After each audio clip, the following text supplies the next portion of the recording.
क्या आप जानते हैं कि हर सेकंड में 10,000 हवाई जहाज़ फ़ज़ा में प्रवास कर रहे होते हैं।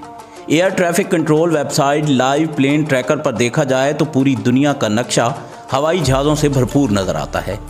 लेकिन हैरत की बात यह है कि दुनिया में कुछ मकामात ऐसे भी हैं जहां की फ़ज़ाई हदूद ऐसी भी हैं जिनसे हवाई जहाज़ को गुजरने की इजाज़त नहीं है, या फिर मुख्तलिफ़ वजूहात की बिना पर हवाई जहाज़ उन मकामात से नहीं गुजर सकते। आज की इस वीडियो में हम आपको इन्हीं मकामात के बारे में बताएंगे जहां से हवाई जहाज़ नहीं जा सकते। लिहाजा इस कीमती और मालूमाती वीडियो को शुरू से लेकर आखिर तक ज़रूर देखिएगा। नाजरीन, सबसे पहले बात करते हैं टिबेटन प्लाटियो की। दुनिया में शायद ही कोई एरिया इतना बड़ा होगा जिसको पायलट अवॉइड करते हैं। ये एरिया 25 लाख स्क्वायर किलोमीटर के रकबे पर मुश्तमिल है, जिसको टोटल 9 ममालिक शेयर करते हैं। जियोग्राफिकली ये एरिया हवाई जहाज़ों के लिए इंतहाई अहम है, जो चाइना को यूरोप और मिडल ईस्ट से बराह रास्त मिलाता है। लाइव प्लेन ट्रैकर पर भी देखा जा सकता है कि हवाई जहाज़ इस पूरे एरिया को बाईपास कर रहे हैं। इसकी सबसे बड़ी वजह यहाँ पाए जाने वाले सबसे ऊंचे तरीन पहाड़ी सिलसिले हैं, जो चाइना से शुरू होकर नेपाल और भूटान से होते हुए अफगानिस्तान में जाकर ख़त्म होते हैं। यहाँ पहाड़ों की ऊंचाई तकरीबन 14,000 फुट है और कमर्शियल हवाई जहाज़ 35,000 फीट की बुलंदी पर प्रवास कर रहे होते हैं। वैसे तो हवाई जहाज़ इन पहाड़ों से काफ़ी ऊंची प्रवास कर रहे होते हैं, लेकिन एमरजेंसी की सूरत में मसलन कैबन से प्रेशर लीक हो जाना या इंजन का किसी वजह से फेल हो जाना, ऐसी सूरत में ऑक्सीजन मास्क खुद ब खुद गिर जाते हैं और अब पायलट के पास सिर्फ और सिर्फ 20 मिनट होते हैं। पायलट को 20 मिनट के अंदर अंदर जहाज़ को 35,000 फीट की बुलंदी से 10,000 फीट की बुलंदी तक लाना होता है। चूँकि टिबेटन प्लाटियो की ऊंचाई 14,000 फीट है, इसलिए यहाँ ऐसा करना पायलट के लिए नामुमकिन हो जाता है। सिर्फ ऊंचे पहाड़ ही टिबेटन प्लाटियो को अवॉइड करने की वजह नहीं, दरअसल यहाँ पर हवाई जहाज़ को अनोखी डिस्टर्बेंस का सामना करना पड़ता है, क्योंकि यहाँ मौजूद ऊंचे तरीन पहाड़ों से हवा टकरा कर ऊपर की तरफ उठती है और इसका प्रेशर भी बहुत ज़्यादा होता है। इतना ज़्यादा कि यह प्रेशर प्लेन के बैलेंस को डिस्टर्ब कर सकता है और प्लेन क्रैश होने का ख़तरा होता है। यही वजह है कि हवाई जहाज़ टिबेटन प्लाटियो की फ़ज़ाई हदूद से नहीं गुजर सकते। दोस्तों, अब जिक्र करते हैं वोल्केनोज़ यानी आतिशफ़शां पहाड़ों का। जनवरी 2022 को साउथ पैसिफिक ओशन में टुंगा एयरलैंड के करीब ज़ैर समुंदर आतिशफ़शां फट गया।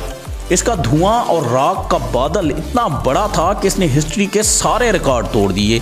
इस वाक़ये को सैटेलाइट ने भी रिकॉर्ड किया। राख के ये बादल आसमान में 1,90,000 फुट की बुलंदी तक रिकॉर्ड किए गए थे। इतनी ज़्यादा बुलंदी पर पाया जाने वाला आतिश कलूद किसी भी जहाज़ को आसानी से नुकसान पहुंचा सकता है। आतिशफ़शां से निकलने वाला राख का बादल हवाई जहाज़ की विंड स्क्रीन को भी तोड़ सकता है और इंजन को भी नुकसान पहुंचा सकता है। ऐसा ही एक वाक़या 24 जून सन 1982 को लंदन से न्यूजीलैंड जाने वाली फ़्लाइट के साथ पेश आया था। जब ये फ़्लाइट रास्ते में एक वोल्केनिक कलूद के ऊपर से गुजरी। ये वो दौर था जब जहाज़ में सिगरेट पीने पर कोई पाबंदी नहीं थी। जब जहाज़ में धुआं जमा होना शुरू हुआ तो पहले सब ने ये समझा शायद कोई सिगरेट पी रहा है, पर आगे जो हुआ उसने सबके रोंगटे खड़े कर दिए। पायलट को धुआं में सल्फ़र की बू आने लगी तो वो समझ गया कि ज़रूर कोई गड़बड़ है। वोल्केनोज़ आतिश इंजन में जाकर फंस गई, जिसने जहाज़ के इंजन को बंद कर दिया और फिर हवाई जहाज़ अपना तवाज़ुन खोने लगा। खुशकिस्मती ये थी कि 37,000 फुट की बुलंदी से जब हवाई जहाज़ 12,000 फुट की बुलंदी पर आया तो 4 में से 3 इंजन स्टार्ट हो गए और हवाई जहाज़ को बहफाजत लैंड करवा लिया गया। लेकिन इस वाक़ये के बाद से पायलट्स ने वोल्केनोज़ के ऊपर से प्रवास करना छोड़ दिया।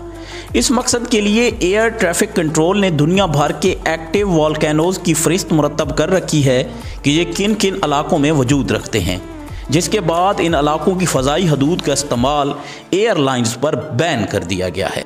दोस्तों, अब जिक्र करते हैं नॉर्थ कोरिया का। नॉर्थ कोरिया वो मुल्क है जिसकी एयर स्पेस सबसे ख़तरनाक समझी जाती है, क्योंकि यहाँ नॉर्थ कोरियन मिलिट्री बग़ैर बताए कभी भी कहीं भी मिसाइल लॉन्च कर देती है। ना सिर्फ नॉर्थ कोरिया बल्कि चाइना से मुतसिल समुंदर में भी अक्सर मिसाइल फायर होते रहते हैं। आमतौर पर ऐसी सूरत हाल में कई दिनों पहले अनाउंसमेंट की जाती है और फायर करने से पहले उन हवाई जहाज़ों से रेडियो राब्ता करके उनको आगाह किया जाता है जो एयर स्पेस में करीब करीब होते हैं। यही वजह है कि कमर्शियल फ्लाइट्स जिन्हें नॉर्थ कोरिया को क्रॉस करना होता है वो इसको बाईपास करते हुए गुजरते हैं ताकि कोई नुकसान ना हो। प्यारे दोस्तों, अब चलते हैं सऊदी अरेबिया। सऊदी अरेबिया का मुक़द्दस शहर मक्का दुनिया भर के मुसलमानों की बहुत अहम इबादतगाह है। ऐसा माना जाता है कि मस्जिद हराम दुनिया के सेंटर ऑफ ग्रेविटी पर बनी है। इसी वजह से ना ही इसके ऊपर से कोई हवाई जहाज़ परवाज़ कर सकता है और ना ही कोई परिंदा। पर असल में ऐसी बातों में कोई हकीकत नहीं है।